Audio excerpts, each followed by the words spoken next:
টুয়াতে line original বিলের ঝামেলা আছে। এটা কাজটা এটা কত? আমাদের গাঙ্গাটিয়া বাজারটি একটি প্রাচীন হাট। 18 শতকের শেষে বা 19 শতকের শুরুতে এই বাজারটির জন্ম। 600 টাকা কেজি কইলে এই মাছটা তৈরি। ওহন কত আলি কিনতেন না ওহন কত আলি কিনতেন? এই বাজার কিন্তু 7 টাকা 5 টাকা এখন হলো। চাচা দুধ কয়টার সময় উঠে এই বাজারে? আসসালামু আলাইকুম গাইস, আজকের ব্লগে সবাই স্বাগত। অনেকদিন ধরে আমার একজন বড় ভাই বলতেছে যে মাসুম আমি কিছু মাছ কিনাম, আমার লয়ে যাও। তো আওয়া হয় না, তো আজকে এর লেগে আয়া পড়ছে আমাদের হোসেনপুর উপজেলার গোবিন্দপুর ইউনিয়নের একটা বাজার গাঙ্গাটিয়া জমিদার বাড়ির পাশেই। আমরা সেই বাজারে যাচ্ছি, তো ভিডিওটা দেখে দেখুন।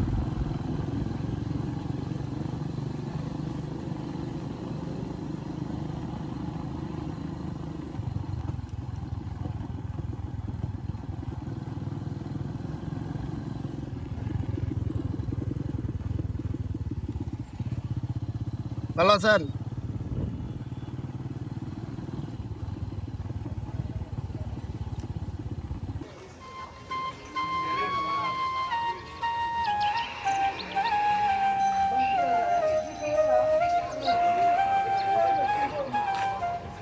সামনে এসে জমিদার বাড়ি,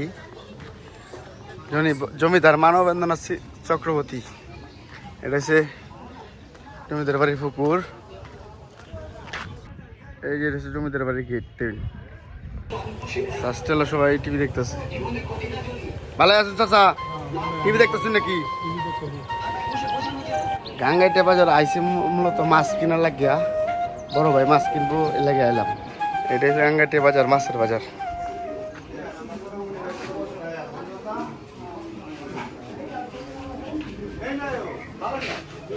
চাচা কোনটা কত?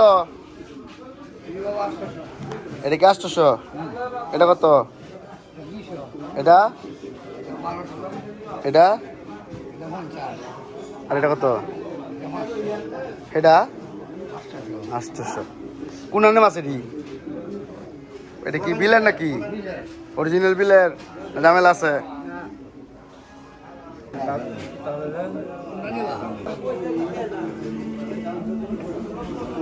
সব বিলের মাছ।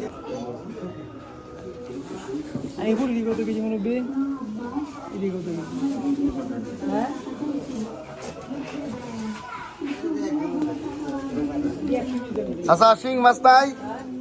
শিং মাছ নাই? আপনি তারেক বানিয়েছিলাম শিং মাছ। আমি সামনে হয়েছে সবজির বাজার। একটা শাস্ত্রের মধ্যে সবাই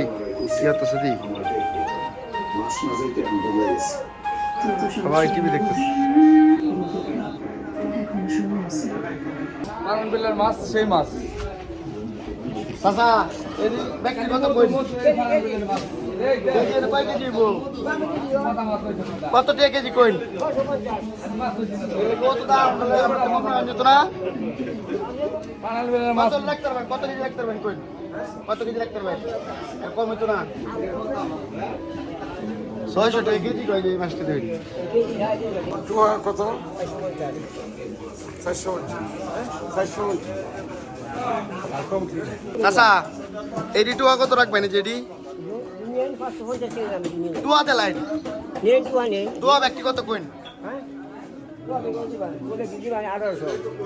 1800 তো বেশি হয়ে যায়। কিন্তু 1800 বেশি হয়ে যায়। বাজার সাইডে আমরা এই নইলাম কেটে গ্রাম হইলাম কেটে। আচ্ছা, আপনি কত রাখতে পারেন? টুয়া লাস্ট 1000 টাকা হইব? বেশি কয়েছি দাদা? বেশি আছে ভাই।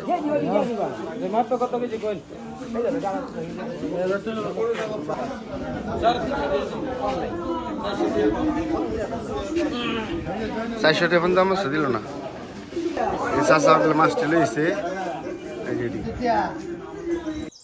18 শতকের শেষের দিকে বা 19 শতকের শুরুর দিকে দীনানাথ চক্রবর্তীর হাত ধরেই এই অঞ্চলে জমিদারি প্রথা বা বসতি গড়ে ওঠে।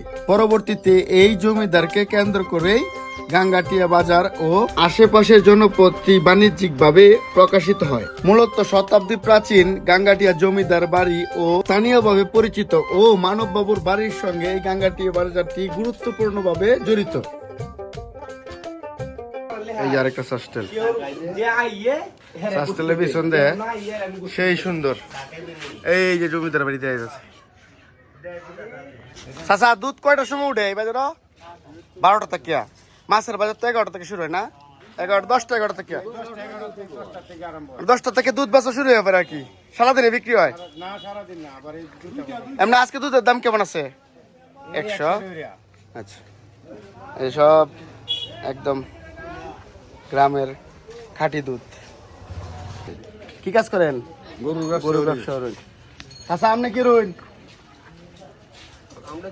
কৃষক, কৃষিজীবী সবাই না? আর এই যে আমরা গাঙ্গাটিয়া যে এই জমিদার বাড়ির আশপাশ যারা আছে এদিকে বেশিরভাগই কৃষিজীবী, আর বিলের মধ্যে ধান টান লাগায়, মাছ টাছ মারে, এভাবেই তো চলছে জীবন। আপনি কি ব্যবসা করেন? ডিমের। মানে কত বছর আগে থেকে?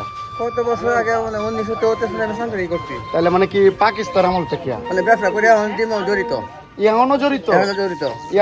তখন কত আলি কিনতেন আর ওহন কত আলি কিনবেন? এই বেলা কিন্তু 60 টাকা 5 টাকা, এখন হলো 5-50 বেশি, 50 বেশি। 50 আশের ডিম মুরগি ডিম সবই ছেড়ে এই দামে- পাখি ডিম হয়েছে, পাখি ডিম নষ্ট হয়ে যায়। তাহলে কি আশার মুরগি হইতেছে? আগে তো প্রাকৃতিক খাবার খাওয়াই, তো এখন তো আমরা ফরমালিন খাওয়াই। ডিমের পুষ্টিটা কি কমছে না? হ্যাঁ, কমছে। আচ্ছা আচ্ছা, আপনার জন্য দোয়া রইলো। আপনি এত বছর ধরে ব্যবসা করতেছেন, গ্রামে গ্রামে ঘুরে বয়সটা উল্লেখ করবেন, 90 নিচে 80 উপরে আমার বয়স। আমরা কি বয়স কত? 90 নিচে 80 উপরে। মাশাআল্লাহ মাশাআল্লাহ, আপনার জন্য দোয়া রইলো। আমি হাতে ব্যবসা করি, গাড়ি তুলি না। হাইতে এখন আপনি ব্যবসা হাতে করবেন? ব্যবসা করি, জমিদার বাড়ি তার উপর। মানে এই গ্রামে একটু ঘুরে ঘুরে ব্যবসা করবেন? আচ্ছা, তো উনি হইছে ডিম বেচে আর কি, গ্রামে ঘুরে ঘুরে ঘুরে ঘুরে হাইটে হাইটে ডিম বেচে। এখনো এই বয়সটাতে 90-এর নিচে 80-র উপরে, এই বয়সে যে উনি এখনো হাইটে হাইটে ডিম বেচে, এটা ভাবলে অনেক বিষয়। আর বিশেষ করে শহরের মানুষ যারা আমরা আছি, আমরা শহরের মানুষ তো এত ঘুরতে পারি না, খালি মনে করেন যে চাকরিজীবী। আর গ্রামের মানুষ যারা আছে তারা ঘুরে ঘুরে মানে স্বাস্থ্যটাও ঠিক রাখে, আবার ব্যবসাটাও ঠিক রাখে। আমার কাকু আমার দাঁতও করে নাই। কাকু এই মধ্যে আমার দাঁতও করে নাই। মাশাআল্লাহ দাঁত মাশাআল্লাহ, দেখেন। আলহামদুলিল্লাহ। দোয়া করি আপনার দাঁত সবসময় ঠিক থাকুক। তো সবাই দোয়া করবেন এই এলাকার মানুষের জন্য। তো প্রিয় দর্শক, আজকে এই গ্রামে ড্রোন উড়াইছিলাম, ড্রোনের সাকসেস হওয়ার কারণে আরো ড্রোন ফিটেজ দিতে হইলে এই গাঙ্গাইটা বা গোবিন্দপুর এই গাঙ্গাইটা গ্রামের মানুষ খুব ভালো, সবাই লোকে খুব মানে মিলমিশ করে আর কি ভিডিও করতেছি। সবাই খুব সুন্দরভাবে ভিডিওর মধ্যে কথাবার্তা কইছে। আর এটা হচ্ছে মাছের বাজার, আমাদের প্রচুরপুরের মধ্যে সব সুন্দর আর ভালো মাছ পাইতে গেলে এই আমরা গাঙ্গাইটা বাজার আইতে। তো সবাই ভালো থাকবেন, সুস্থ থাকবেন। ইউটিউব থেকে তারা দেখতেছেন অবশ্যই চ্যানেলটা সাবস্ক্রাইব করবেন। এই গ্রামের মাছ খাইতে চাইলে আপনারা জমিদার শ্রী মানবেন্দ্র চক্রবর্তীর বাড়ির সামনে আয় ভর্তি হইব, ঠিক আছে? এই গাঙ্গাইটা বাজারও তাজা তাজা মাছ, একদম বিলের মাছ পাইবেন হাওড়ের। এখনই চলে আসেন। ভালো থাকবেন সবাই, চ্যানেলটা সাবস্ক্রাইব করে পাশে থাকেন। আল্লাহ হাফেজ।